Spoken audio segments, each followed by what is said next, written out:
Thank you for tuning in to Koppen with Comic. I'm Brian Koppen. We're with comic Gianmarco Soresi.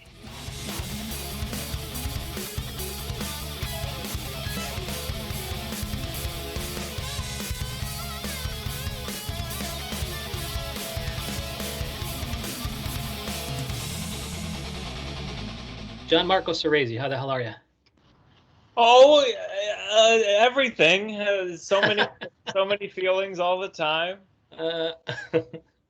I thought I was going to be talking to Jeff Goldblum today. Your impression is priceless.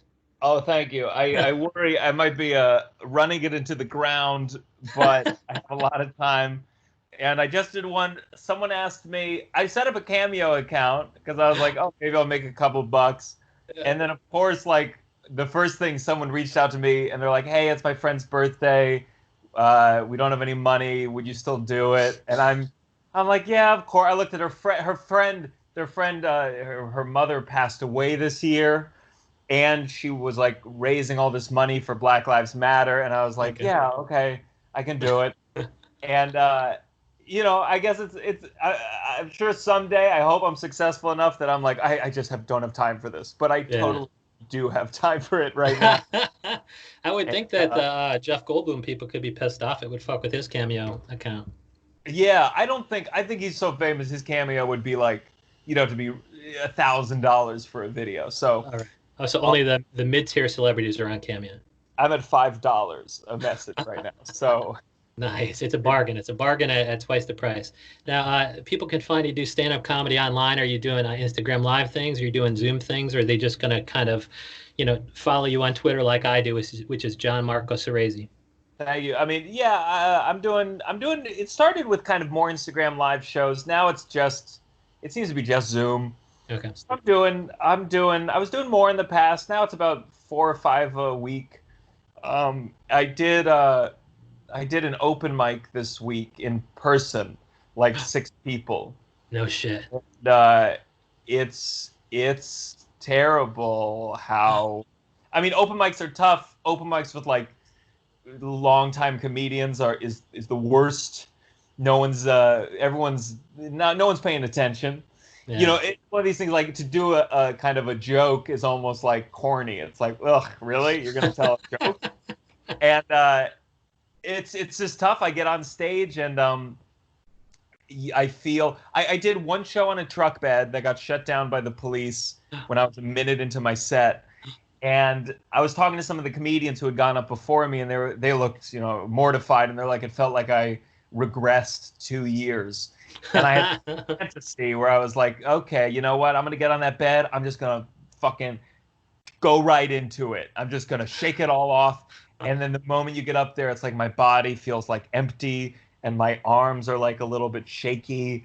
And it's like, well, you can't skip being rusty. It's there for a Yeah.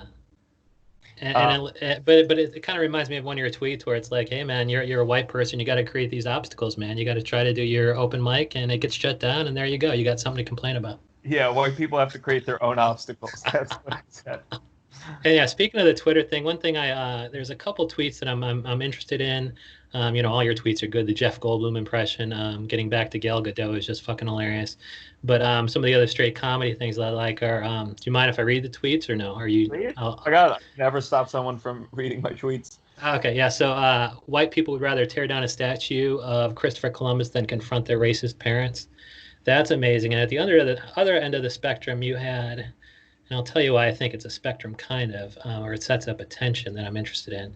But the other one was, you're starting to think that, where is it? Or I'm starting to think that the people in charge of arresting the cops who murdered Breonna Taylor are not on Twitter. Okay, so on the one hand, this one is more like, should we even tweet things if it's, if it does not lead to meaningful change because the person is not on Twitter or something like that, should we even be doing it? Like it's almost casting in a negative light. And I know this is not your intention. It was just a funny fucking tweet. But should we be even tweeting about this shit if it doesn't matter? Yeah, I mean, it's a mix. It's like, I mean, if you look at my whole Twitter, it's always filled with hypocrisy because a week before that, I was tweeting along with everyone else, arrest Arrest the Cops Who Murdered Breonna Taylor. So like I engage in whatever social media quote unquote activism there is.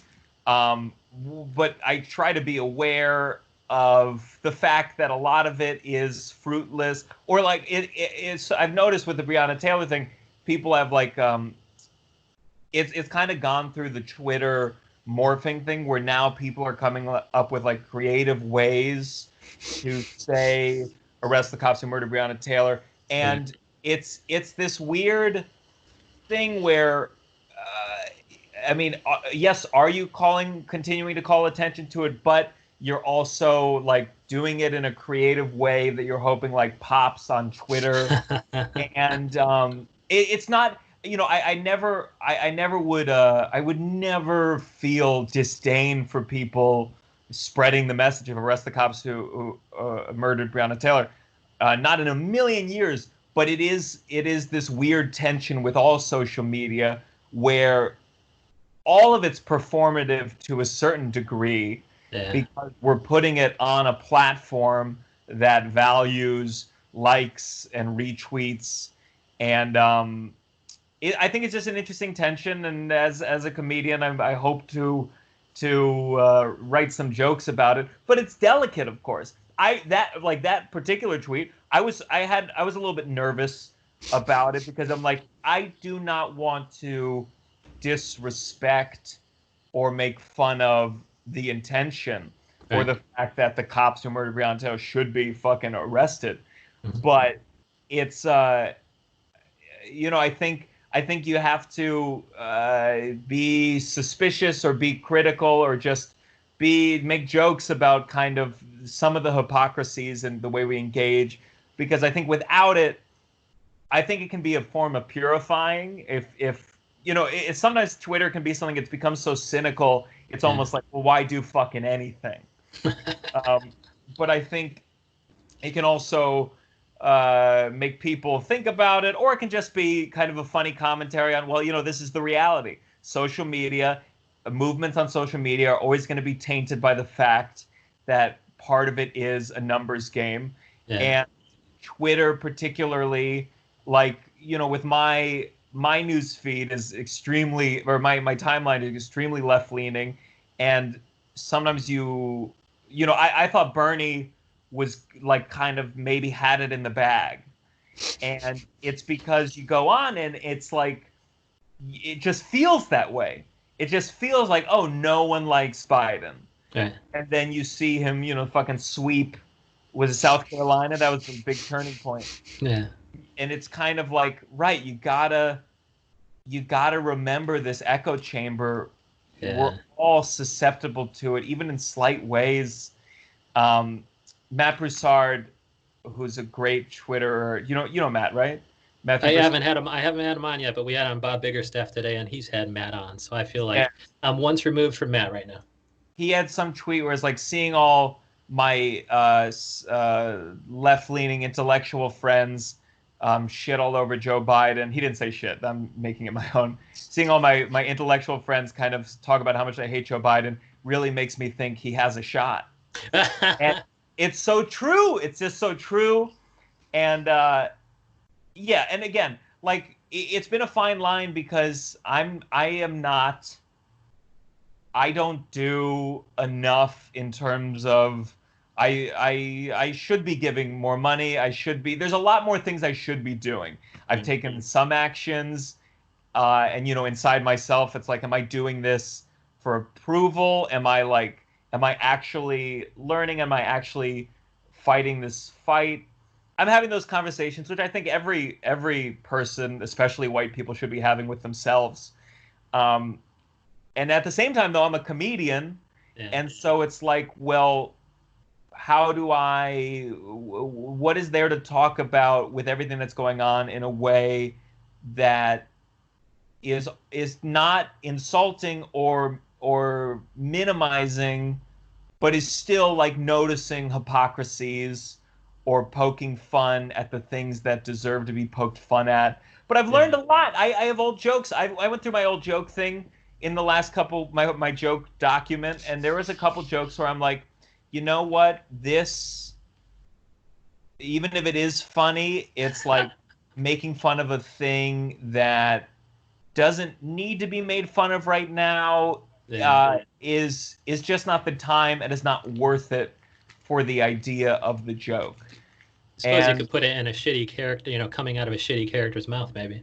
sure, but like Yeah. I've played with that. I've played with being like expressing myself as I had some joke about this before about like the Starbucks. Do you remember Starbucks closed? Um, Yeah. they made all their employees go through racial bias training. Yes. And the joke basically was like it was the first time racism has had a negative impact on my life.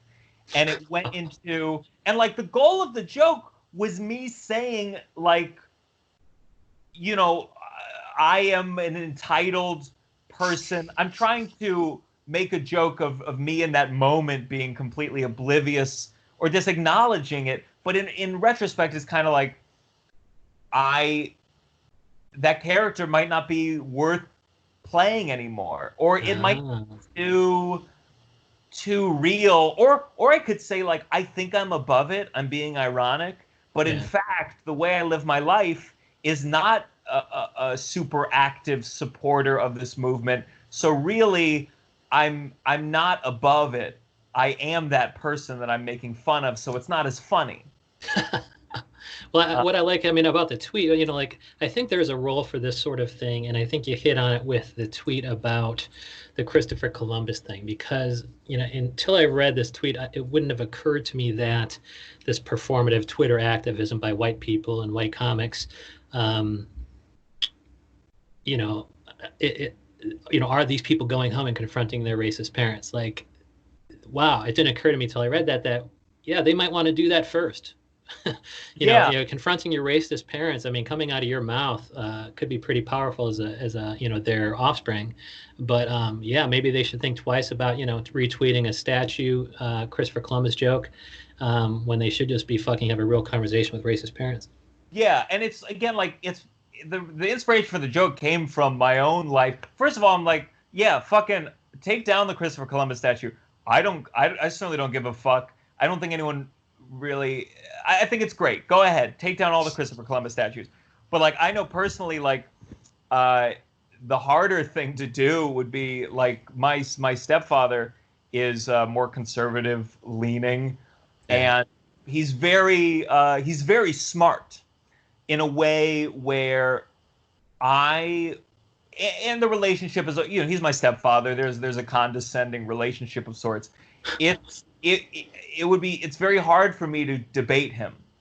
I feel very strongly that my views are more correct or more Yeah. empathetic to people that are marginalized in the world.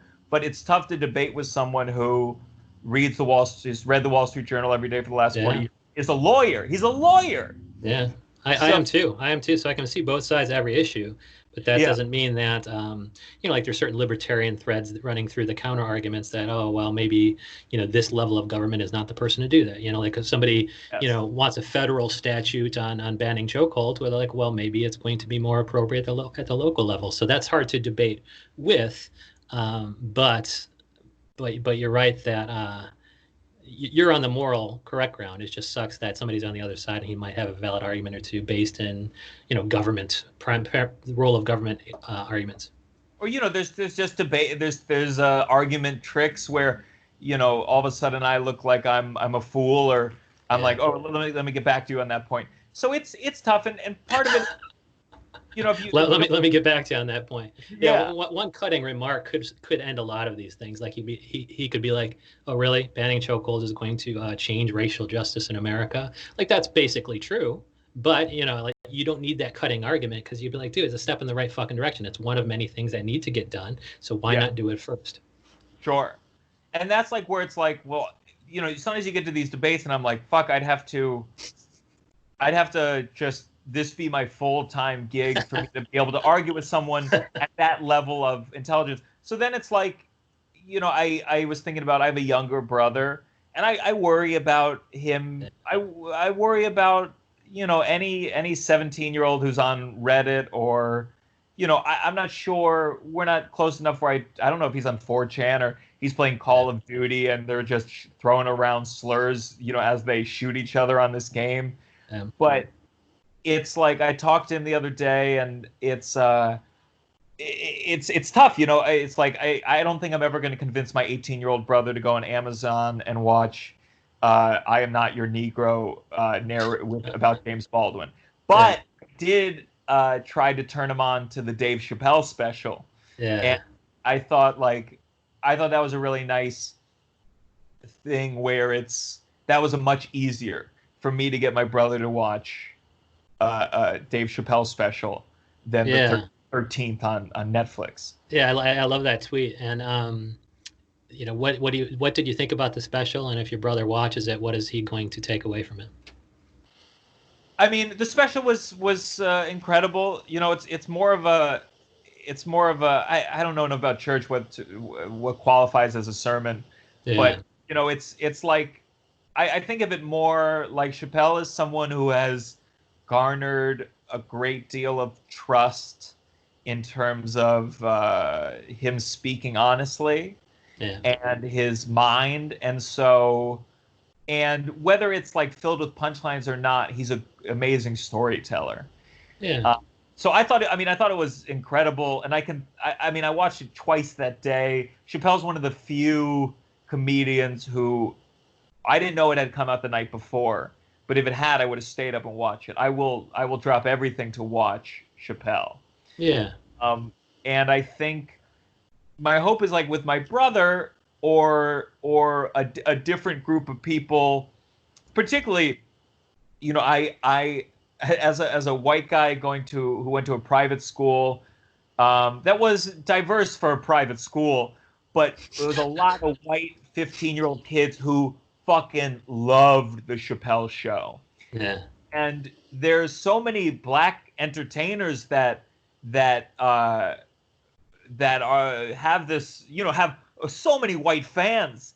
Yeah. And so when Chappelle talks about something real, I think there is like a whole quadrant of his fan group that might not be reading articles about police brutality or articles about defunding the police, or maybe didn't even watch the video or of any of these things, and yet they go to a Chappelle special, and it's a little bit of a if you went thinking you were going to see a stand-up comedy special, you might be surprised as to what it was. Yeah. But hopefully he's such a good storyteller that someone like my brother, and maybe he's reading more than I give him credit for, but I think watching Dave Chappelle talk about police brutality and like have comparing metaphors to help understand it might really get through, and Yeah. at least begin the questioning process of a lot of the systems of power we have in place. Yeah, I wouldn't mind. Yeah, the bar is pretty low. Like meaning, if you can't be funny, at least be interesting. And so with Dave Chappelle, it's at least going to be smart and interesting. And I wouldn't, so the standard, like I wouldn't mind if he did that more often. About anything that comes up, and I wouldn't mind certain other people we trust, like Kevin Hart, to get up there and talk about, I don't know, 8 minutes of infidelity, even if it's slightly. I don't want to see him doing 8 minutes of infidelity. I think that happened, but talking about the ramifications of infidelity in a slightly serious way. I mean, I as far think as yeah, but I'm glad that it's turning people like your brother on to some of the yeah. issues they might be ignoring in article form. Yeah, I think it's like it's a balance, because like ultimately, first of all, there's some comedians who like you don't want to hear Yeah, their take on something, or I made a joke like, all right, now it's Ellen's turn, and it's like, yeah, I think some comedians, you're like, well, we don't really want to hear this, but Chappelle is someone who like has talked about these issues before, and he's just a great speaker for this moment. And yeah, if he released four of something like these in a row, he might lose people who go to him for comedy. And I think it is a real balance with someone as skilled and amazing as he is, of like, sometimes there's this thing about preserving the specialness of your appearance. yeah, Um, that's why when it came out, everyone fucking was talking about it, because he doesn't come out. He comes out with more than most comedians these days, but it's still special. He's still very special. He went away for so long, and now that he's back, it still feels amazing to watch. So, I think, what more can you ask for from an artist like that at that level? But I was thinking artist at your level. I mean, you're pretty. I think right now you got jokes in the New York Times, don't you?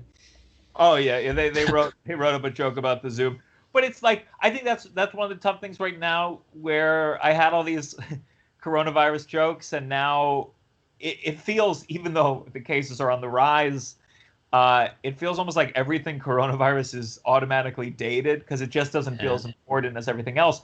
And so I've begun writing, very loosely about like what it was like to do a march. Or I did one march that went past curfew, and then the cops broke it up, and it's it's something I need to test at mics to decide, are there certain things where it's like, you know what, I just shouldn't talk about this? Or again, it goes back to the original problem. How can I think the thing that I could talk, that I have quote unquote authority on, is kind of the fuck ups I make as a white person trying to be a better, uh, I hate the word ally, or I think it's just been abused at a certain point, but being a better white person. Like, Yeah. that's where I think that's the thing. Oh, I know from a first person perspective how many ways I fuck up.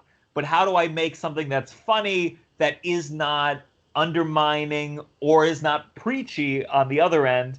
And it's tough. I think there's part of it where it's like, should I just shut the fuck up, period?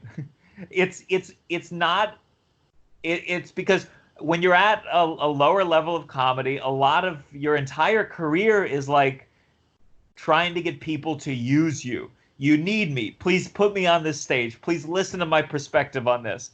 And at a time like this, it's kind of like, well, do we need another white point of view on this shit?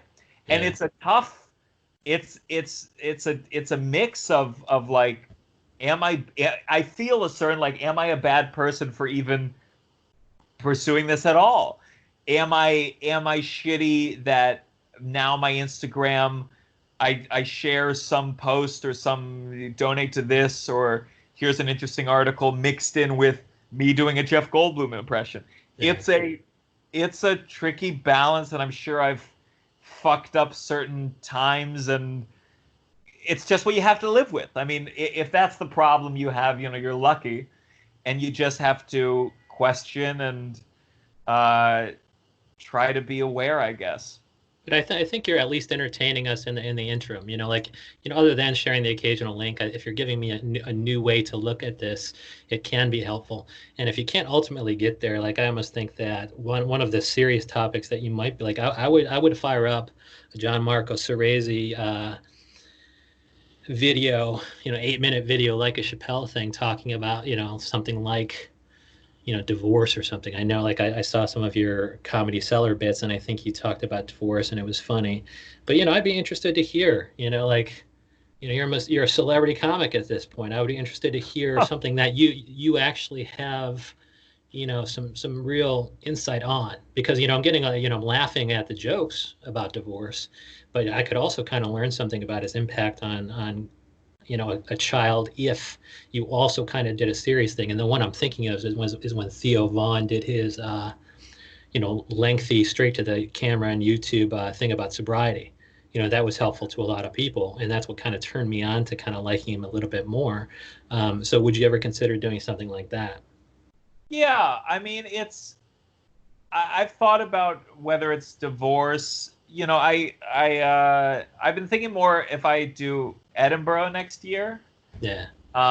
where, like, if I did that, would I? It's tough. I feel a very, at least at this point in my life, I feel, or my artistic journey, I feel very hesitant to be, like, serious. I think I have a thing, or a complex of, I'm very lucky on paper. in terms of, having a family that had financial resources and not having illness. And it's like, well, I'm depressed, but is that enough? You see things like Nanette, and it's like, the thing she's talking about was a fucking brutal thing that happened to her. Yeah. And is it when you make yourself a victim, or when you present yourself as a victim, you open yourself up to criticism, or whereas with comedy, if I'm just here to be funny, I'm here Yeah. to make people laugh, it's safer in terms of what you're risking of yourself. So I do think it is somewhere down the line, or something I'd want to explore, but it's really tricky, and I have to feel like I'm offering something. Like sometimes with divorce, it's like, well, a lot of people have divorced parents. Right. So what is it I want to say? People sometimes people just have clearer point of views. Daniel Sloss, is that his name? Yeah. His like one of his big first specials was very much like fuck religion. And it's like, that was his strong point of view. I didn't grow up with religion. I don't have I might agree with him, but I'm not like, oh, well, I'm the person to really hang this out there and really explore it. So I just have to really believe it, and believe that I am not manufacturing trauma to make it worthy of being on stage. Well, I Um, mean, it's just so funny though that you said that comedy is safer, and that coming out of the mouth of a comic who really is being funny on the razor's edge of race and things like that. And so at the very least, I'd love to see it down the road with the divorce thing, but in the meantime, I'll be tracking your not very safe but truly hilarious tweets at, let me check. I follow you right here, and it's Gianmarco Soresi, and yeah, that's your Twitter handle. But you also have the johnmarcosoresi.com. yes, and that's my Instagram handle too. And Okay. yeah, give me a follow. I'll keep it up the best I can. Sounds good. Gianmarco Soresi, thank you so much. Thank you very much.